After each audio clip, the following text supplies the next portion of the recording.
राजस्थान के थार रेगिस्तान की तपती रेत के बीच एक ऐसा गांव खड़ा है जो आज भी समय से सवाल पूछता है। एक ऐसा गांव जो एक ही रात में खाली हो गया। एक ऐसा गांव जहां आज भी कोई रात नहीं बिताता।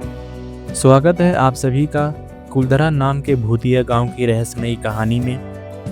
कुलधरा कभी बहुत समृद्ध गांव था। यहाँ पालीवाल ब्राह्मण रहते थे जो कि बहुत मेहनती, समझदार और पानी बचाने में माहिर थे। कहा जाता है कि कुलधरा में बड़े बड़े खेत थे, सुंदर हवेलियां थी और समृद्धि की कोई कमी नहीं थी।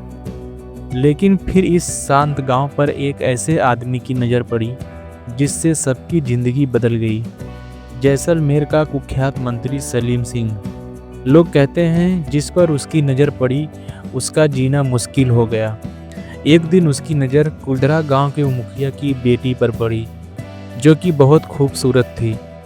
सलीम सिंह का फरमान आया, लड़की को मेरे महल भेज दो वरना पूरे गांव को नतीजा भुगतना पड़ेगा। गांव वालों के सामने दो ही रास्ते थे, बेटी की इज्जत कुर्बान करे या फिर गांव की शान बचाए। उस रात कुलधरा के हर घर में एक ही बात थी कि हम अपनी बेटी नहीं देंगे। और फिर हुआ इतिहास का सबसे बड़ा निर्णय। पूरे 1500 लोग एक ही रात में कुलधरा गांव छोड़कर चले गए। ना कोई झगड़ा हुआ, ना खून बहा, सिर्फ एक पूरा गांव हवा हो गया। कहा जाता है जाते जाते ब्राह्मणों ने गांव को श्राप दे दिया कि अगर इस जमीन पर कोई बसेगा तो वह कभी खुश नहीं रहेगा।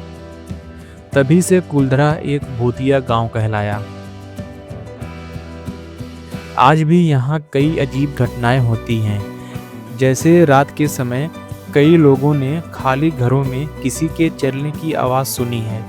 कुछ लोगों ने बताया जैसे कोई छोटी बच्ची दूर कहीं रो रही हो, पर जब वहाँ गए तो कोई नहीं था। गर्मी के मौसम में भी कुलधरा गांव का तापमान 10 डिग्री के नीचे चला जाता है।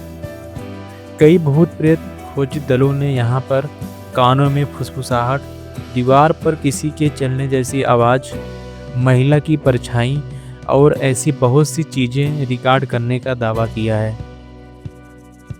कुछ लोग कहते हैं कि ये सब टूटी दीवारों, तेज रेगिस्तानी हवा और पुरानी इमारतों की आवाज़ें हो सकती हैं। आज कुलधरा एक प्रसिद्ध पर्यटन स्थल है। दिन में हजारों लोग आते हैं, लेकिन सरकार ने रात को यहाँ रुकना पूरी तरह प्रतिबंधित किया है। कुलधरा सिर्फ एक खाली गांव नहीं, यह एक दर्द है। एक दर्द उन लोगों का जो अपनी बेटी की इज्जत बचाने के लिए अपनी मिट्टी, अपने घर सब छोड़कर चले गए। उनकी हवेलियां टूट गईं, पर उनकी इज्जत आज भी जिंदा है। कुलधरा हमें सिखाता है कि कभी-कभी इंसान डर से नहीं, अपनी मान और मर्यादा के लिए गांव छोड़ देता है।